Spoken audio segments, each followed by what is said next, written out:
First Samuel 16 verse 14 breaks my heart. It says, "Now the Spirit of God left Saul, and an evil spirit tormented him." Very troubling. But people need to understand this. The devil did not develop the particular interest to torment or to attack Saul after the Spirit of God had left him. No. The devil was trying to attack him even before that.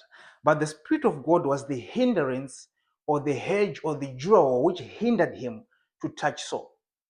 It happened in other portions of scriptures. The same thing, even if we focus on Job. The devil himself said, "Have you not put a hedge around Job so that I'm failing to touch him? But just remove it and see if he will not deny you." That alone was an admittance by the devil that he was failing to touch Job. But the reason why he is failing to touch Job is because of the Spirit of God that is surrounding Job. It also happened in the New Testament.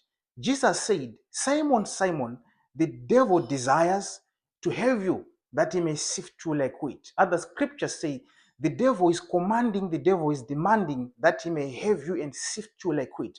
But you need to understand something.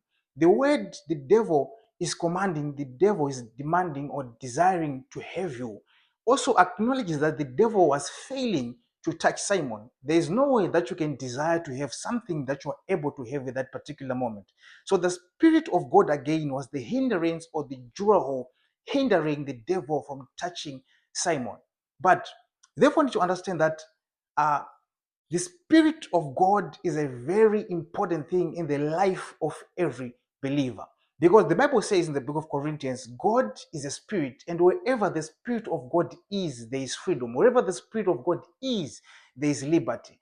So the devil cannot touch where the Spirit of God is. But if you got the book of Genesis, Genesis 6, verse 3, I love how God expresses it, how God explains it. Now he says in the book of Genesis 6, verse 3, "My spirit shall not abide or shall not be forever with people, for a man is flesh."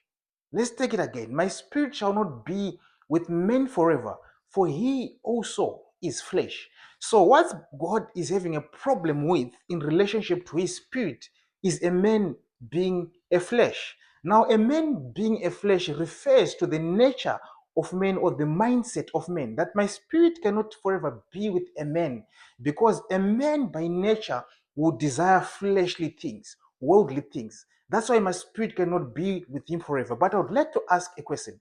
What if a man was a spirit? Then the Spirit of God will be with him forever.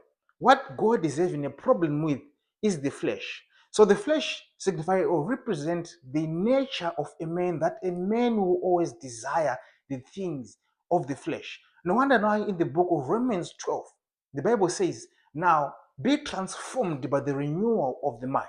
So the more that your mind is renewed to divert or to run away from the things of the flesh and to be with the things of the Spirit, the more the Spirit dwells in you. We've explained it through the scriptures that the Spirit is the hindrance, it is the draw which denies the devil to ever mess around with the Spirit of God, with the people of God.